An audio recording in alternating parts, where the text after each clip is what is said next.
बरेली में प्रेम प्रसंग में एक आशिक ने दूसरे आशिक की गोली मारकर हत्या कर दी। दिन दहाड़े हुई हत्या की इस वारदात के बाद हत्यारा अब मौके से फरार हो गया। युवक का शव चौराहे पर खून से लथपथ हालत में मिला। पुलिस ने शव को कब्जे में लेकर पोस्टमार्टम के लिए बरेली भेज दिया है और मामले की जांच में जुट गई है।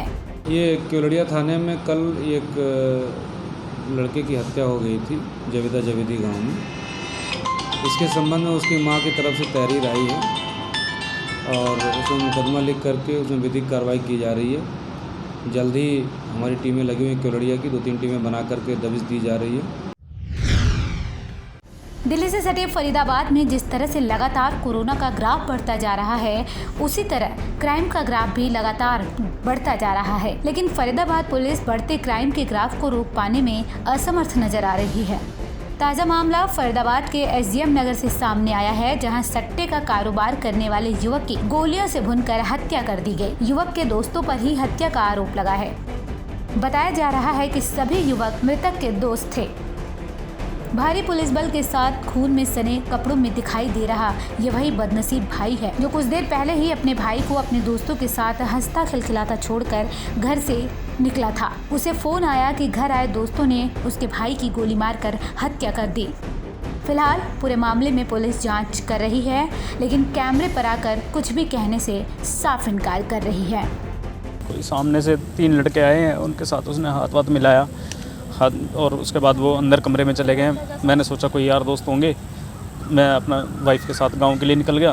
तो इतने में थोड़ी सी दूरी पहुंचा था, मैं 5 नंबर तक पहुंचा था, 2-3 किलोमीटर। इतने में पता लगा, घर से फ़ोन आया कि वो 3 लड़के जो आए थे वो गोली मार के चले गए भाई को। लुधियाना के गांव सीड़ा में एक व्यक्ति ने अपने साथी के साथ मिलकर अपनी ही पत्नी की गला दबाकर हत्या करने के बाद शव को दफना दिया। पुलिस ने मृतका के पिता की शिकायत पर केस दर्ज करने के बाद आरोपियों को गिरफ्तार कर लिया और हत्यारोपियों के निशानदेही पर मृतका के शव को कब्र से निकालकर पोस्टमार्टम के लिए भेज दिया। मूल रूप से बिहार के जिला सीतामढ़ी से रहने वाले महफूज को अपनी पत्नी के चरित्र पर शक था। इसी के चलते उसने अपने जीजा के साथ मिलकर अपनी बीवी की हत्या कर चुपचाप कब्रिस्तान में दफना दिया। जब मृतक महिला के परिजनों को शक हुआ तो उन्होंने थाने में इसकी शिकायत की। फिलहाल दोनों आरोपी पुलिस की गिरफ्त में हैं। बेटा ये महफूज नाम ਦਾ ਬੰਦਾ ਆਪਣੇ ਪਰਿਵਾਰ ਦੇ ਨਾਲ ਇੱਥੇ ਰਹਿੰਦਾ ਸੀ ਫਾਂਬੜਾ ਰੋਡ ਤੇ। ਤੇ ਉਹ ਆਪਣੀ ਪਤਨੀ ਤੇ ਸ਼ੱਕ ਕਰਦਾ ਸੀਗਾ ਤੇ ਪਤਨੀ ਉਹਦੇ ਕਹਿਣੇ ਜਿੰਨੀ ਸੀ 13-14 ਦੀ ਰਾਤ ਨੂੰ ਉਹਨੇ ਇੱਕ ਆਪਣਾ ਸਾਥੀ ਰਫੀਕ ਬੁਲਾ ਕੇ ਉਹਦਾ ਰਿਸ਼ਤੇਦਾਰ ਹੀ ਲੱਗਦਾ ਉਹਦੇ ਨਾਲ ਆ ਕੇ ਉਹਦਾ ਗਲਾ ਘੁੱਟਦਾ ਸਰਾਣੇ ਨਾਲ ਰੱਖ ਕੇ ਤੇ ਉਹਨੂੰ ਮਾਰ ਦਿੱਤਾ। ਬਾਅਦ ਚ ਲੋਕਾਂ ਨੇ ਪੁੱਛਿਆ ਕੀ ਇਹ, ਕਹਿੰਦਾ ਵੀ ਇਹਦੀ ਹਾਰਟ ਅਟੈਕ ਨਾਲ ਮੌਤ ਹੋ ਗਈ ਆ। ਤੇ ਜਦੋਂ ਉਹਦੇ ਬੱਚਿਆਂ ਨੇ ਉਹਦੇ ਨਾਨੇ ਨੂੰ ਗੱਲ ਦੱਸੀ ਤਾਂ ਸਾਡੇ ਕੋਲ ਆਏ ਇਤਲਾਹ ਆਈ ਤੇ ਅਸੀਂ ਤੁਰੰਤ ਕਾਰਵਾਈ ਕਰਕੇ ਦੋਨਾਂ ਨੂੰ ਅਰੈਸਟ ਕਰ ਲਿਆ। ਡੈਡ ਬੋਡੀ ਕਢਵਾ ਕੇ ਅੱਜ पोस्टमार्टम करवा लिया। बरेली की कोतवाली पुलिस ने बड़ी सफलता हासिल करते हुए फर्जी आईएएस अफसर को गिरफ्तार किया है। बताया जा रहा है कि फर्जी आईएएस शशांक एचआरडी का कोऑर्डिनेटर बताकर कमिश्नरी पहुंचा था। कमिश्नरी के स्टाफ को उसकी बातों पर शक हुआ, जिसके बाद उन्होंने कोतवाली पुलिस को इसकी सूचना दी। मौके पर पहुंची पुलिस ने फर्जी अफसर को गिरफ्तार कर लिया। कोतवाली पुलिस की गिरफ्त में खड़ा ये वही फर्जी आईएएस शशांक तिवारी है जो आईएएस और आईपीएस को फोन करके रौब झाड़ता था। शशांक तिवारी उस समय भी रौब झाड़ने के लिए कमिश्नरी पहुंचा था, लेकिन वहां पर इसकी दाल नहीं गली और पुलिस ने इस आरोपी को गिरफ्तार कर लिया। एक व्यक्ति कमिश्नरी पहुंचा था, वहां अपने आप को शशांक तिवारी आईएएस अफसर यूपी कैडर 2013 बैच का बता रहा था और अपने आप को मिनिस्ट्री ऑफ एचआरडी में कोऑर्डिनेटिंग अफसर बता रहा था।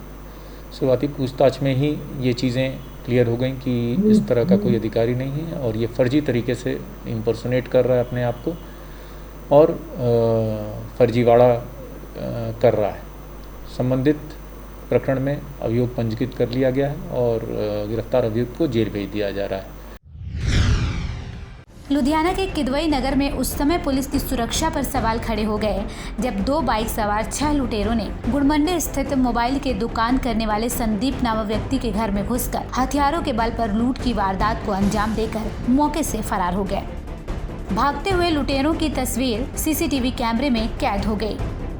वहीं मौके पर पहुंची पुलिस ने पीड़ित परिवार के बयानों के आधार पर मामला दर्ज कर आरोपी की तलाश शुरू कर दी। पीड़ित के मुताबिक शाम के समय जब वो अपने घर पहुंचा तो थोड़ी देर बाद कुछ नौजवान उसके घर आ घुसे और हथियारों के बल पर नकदी वाला बैग और 6 मोबाइल फोन लेकर फरार हो गए। पीड़ित ने बताया कि बैग में 20,000 नगद थे। बता दें कि जहां लूट हुई है वहां से महज 300 मीटर दूर इस्लामगंज का इलाका है, जो कंटेनमेंट जोन है और 24 घंटे पुलिस का यहां पहरा रहता है। ऐसे में बाइक पर 3 युवकों का वहां से गुजर जाना अपने आप में बड़े सवाल खड़े कर रहा है। 6 आदमी आए अंदर, सबके पास हथियार थे। 2 के पास पिस्टल थी, 2 के पास नाइफ थी, चाकू थे, और 2 के पास क्या बोले मैंने दांत थे। और अंदर आते ही बस बोला कि है ना पीछे फेस कर लो। मेरा मोबाइल उठा लिया जो मैं वर्किंग करता हूँ। नीचे 6 पीस मोबाइल थे ओप्पो के, वो उठा लिए।